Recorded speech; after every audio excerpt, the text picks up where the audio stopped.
President Trump survived an assassination attempt yesterday, and everything I want to say still feels insufficient. I've been thinking about how this is just another landmark in a long line of American political violence that dates back to the beginning. I grew up in New York, and we talked about George Washington surviving an assassination attempt when they poisoned his peas at Francis Tavern, and they were sitting there. So the story goes, cannonballs leaving the British warships flying into the roof of the tavern right there on the East River.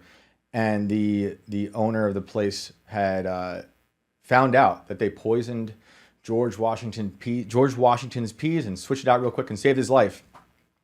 And then obviously we can't help but think about Abraham Lincoln. And so the story goes, Alan Pinkerton foiled a plot against Abraham early on to take his life, and they switched out Lincoln with a body double and snuck Lincoln back into the White House, and everyone made fun of him for it in the papers the next day.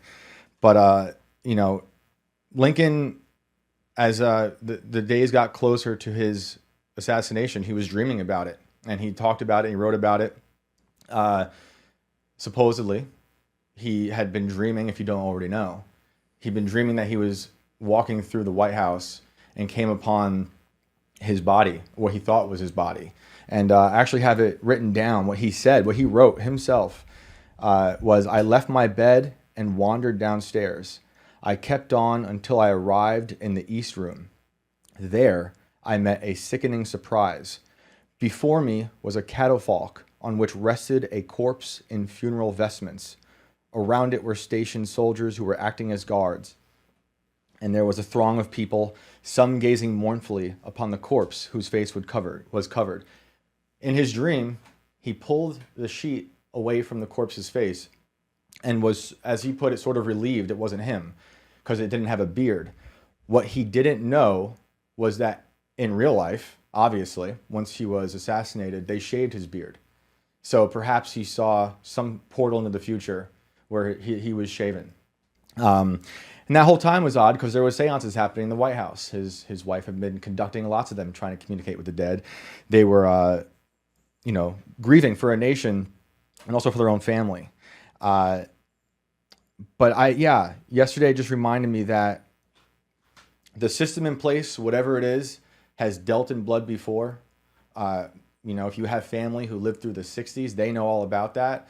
And then it seemed like in the past maybe let's say 10 years, they switched to dealing in character assassinations, taking out people digitally, taking care of them, their character, and erasing them from the polite conversation. They did that to Trump. They did that to a lot of others I'm sure you can think of. And many of us were concerned that they would switch back to this. Now, I don't know if the people in charge of whatever went down yesterday are involved, but with everything going on and all the chaos and confusion, it's either a result of the pandemic of incompetence that's been going on, or people exploiting that incompetence to satisfy their own bloodlust for power. And this has been it's unique to today, obviously, but it's been going on for ages. And in Mexico, just recently, they had, I think, 30 plus candidates assassinated. It's nuts. And on this show, we've been talking a lot about PatCon. We've been talking about Gladio. We've been talking about Operation Northwoods. And a lot of these things seem like they're things in the past, but I believe they never ended. And I believe perhaps the things that happened yesterday could be a part of that. It was a deranged moment. And we're still, it's early on. We still don't know what's going on. And I urge everyone to not get too emotionally connected to anything in the news just yet, because we just don't know. And the war on reality is used like as a cudgel against you to make you feel a certain way emotionally, whether it's from the right or the left, whomever, you don't know. They want you to be emotionally attached. And if you're emotionally attached, I think you're easy to manipulate. So until we know more, the best thing to do, I think, is read widely and be skeptical. Because all these years after JFK's assassination, we're still questioning that. And he's got a nephew running for president right now who's still questioning that. and he saw his uncle lose his life and his father, and these are strange events. JFK's brain is actually missing.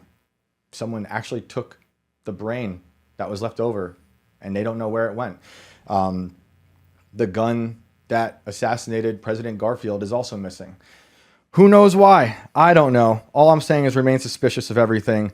We don't know what's going on. Your perception is under assault, and there are verifiable monsters in power to this day. And that's what we're going to talk about.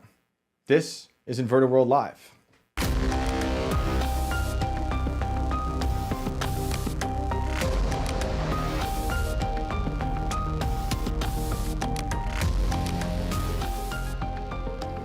All right, welcome back. It's good to see you. We're here, we're live. It's good to be back and live in studio. I'm your host, Shane Cashman. I'm joined today by Wesley.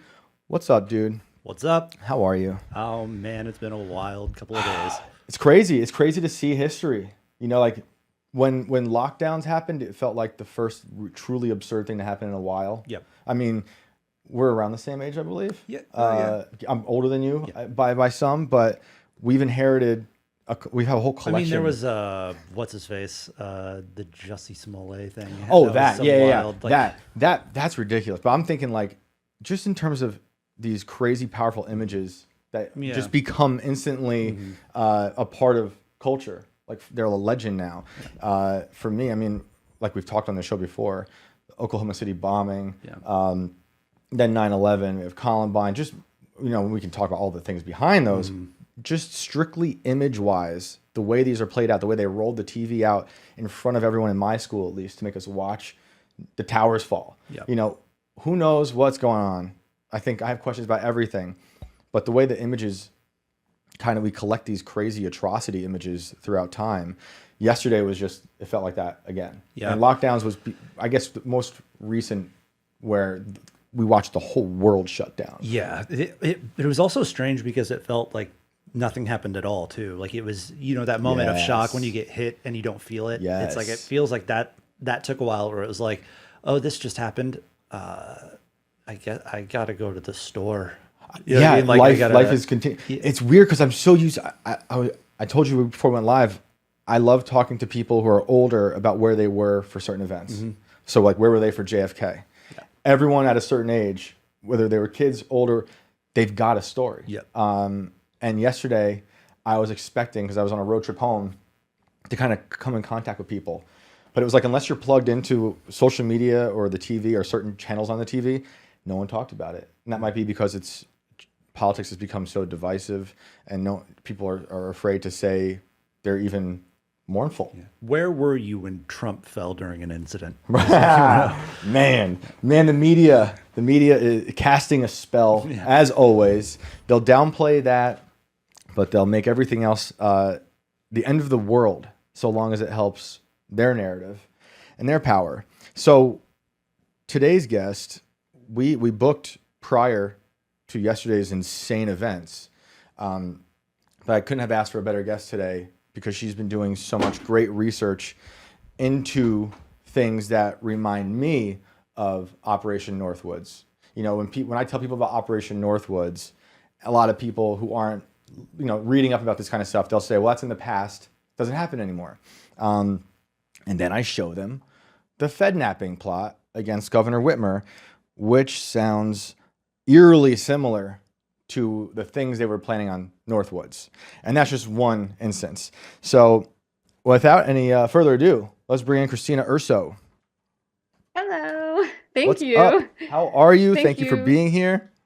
Thank you for that nice introduction. Oh, well, I love the work you do. And it's important. And I think I'm always pointing people to what you're talking about, especially the ones who think, something like Northwoods is a thing of the past. They're like, nah, they wouldn't do that anymore. Everyone's fine now. Everyone's nice, right? Is everyone nice now? Why not?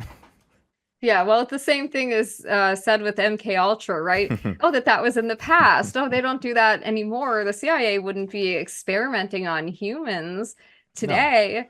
Everyone's better right. Now. We're safer now than we've ever been. They're definitely not taking advantage of us through the internet at all. So yesterday we saw this failed assassination attempt on Trump. What were your thoughts after that? Oh boy. I was shocked, I guess. I didn't have this on my bingo card, although it doesn't totally surprise me at all because nothing surprises me at this point.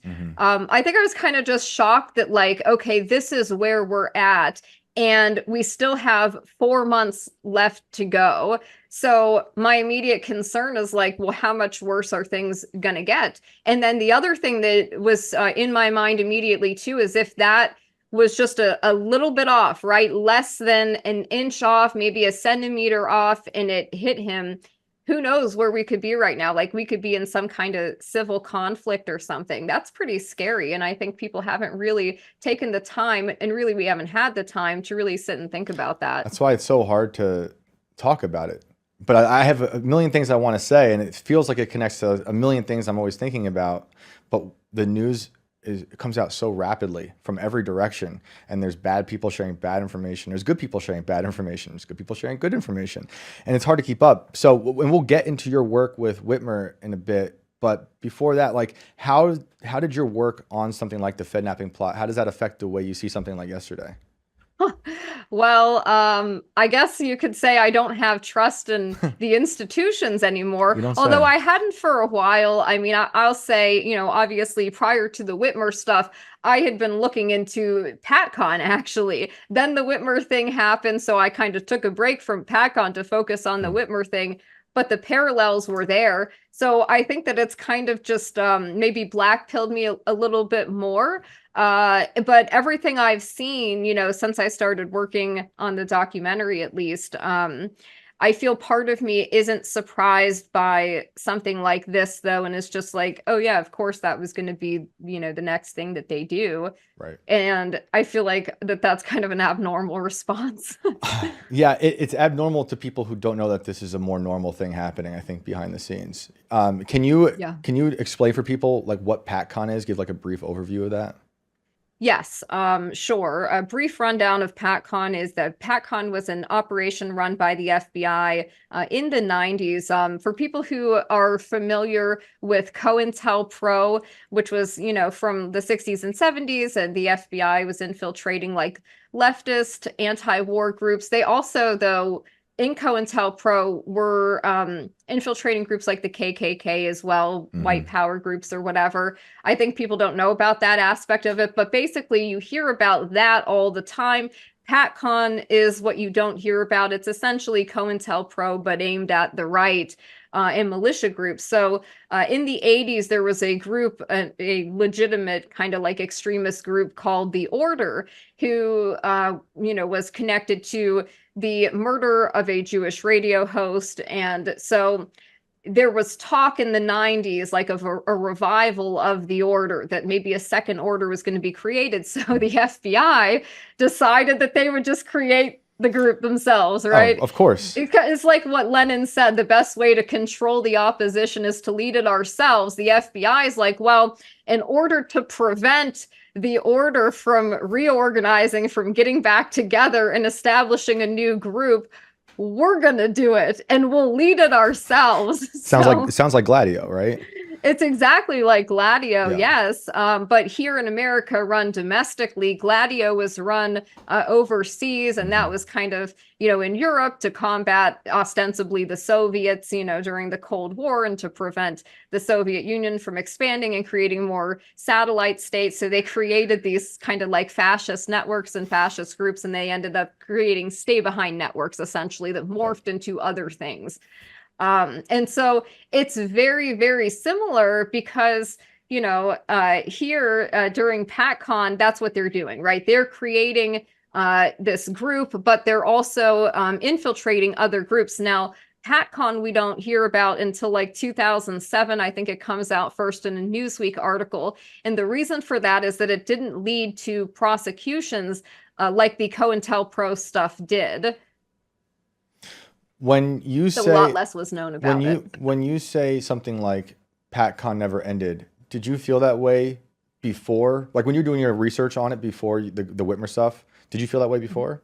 No, I thought it was okay. So I thought PatCon was just from the 90s. So Right. I thought that, they created this group, the Veterans Aryan Movement, and they, nothing really came of it. But there's John Matthews, for example, the PatCon whistleblower, who says that there were 20 different PatCon operations possibly. And he's identified things like Waco, Ruby Ridge, Oklahoma City as all being PatCon and under the PatCon umbrella. So I thought those were the PatCon. I thought that after OKC that they must have shut PatCon down, and I suspected that maybe they started, they did another operation or a similar one, because that's usually what they do. They just roll it out under another name. Rebrand. And yeah, there was a similar operation, Primitive Affliction, as well. And so I assumed, though, that this was a thing of the past. I thought that post 9/11 that the FBI was focusing more on targeting the Muslim community. Although since 2015, I think that their focus has actually shifted back towards right-wing extremism and so-called white supremacy. Of course. So when you see something like PatCon, you think it's just rebranded, and do you see that now in a lot of things, like when it breaks like this? Yeah, I see parallels with PatCon, sure. When stuff like this happens, I'm always very suspicious of, an incident like what just happened yesterday. My immediate thought is like, okay, what do we know about the individual, the shooter? What do we know about their contacts? Were they previously known to law enforcement? Were they on SSRIs? Were they in contact with a confidential human source or a quote unquote retired federal agent like Peyton Gendron was, the Buffalo shooter? So I do see PatCon, but it's more just like I've kind of come to recognize the FBI's fingerprints, because PatCon, is just one of many things that they've done. You could just kind of start to see their patterns, I guess. So that's what comes to mind. With the Whitmer thing, though, as soon as those guys got arrested in October 2020, when they announced it, and Whitmer got up there and did her press conference where she couldn't hold back the smile on her face as she announced this, I immediately was like, okay, whatever they're telling us is not the true story. And so the first thing that came to mind was like, oh, they're doing PatCon again. They're reviving PatCon. And the weird thing about that, too, is how many people in Joe Biden's administration are actually former PatCon operatives. Merrick Garland is one of them. The guy that they wanted to be Chip Roy, or whatever his name is, Chip something or other, the guy they wanted to run the ATF, was another PatCon person. So I was just like thinking, oh gosh, I guess they're reviving the whole PatCon thing and getting the band back together. Right. That's disturbing. How long after that news broke did more people know how involved the feds were? It took a while for Discovery to come in. I want to say the guys were arrested October 2020. I don't think the Discovery really started coming in until December. In January of, actually maybe after January of 2021, because I believe Ty Garbin, the first person who took a plea deal, who incidentally had a lawyer that was quote unquote former FBI. He took a plea deal before any of the Discovery had come in. I remember that and thinking that was strange.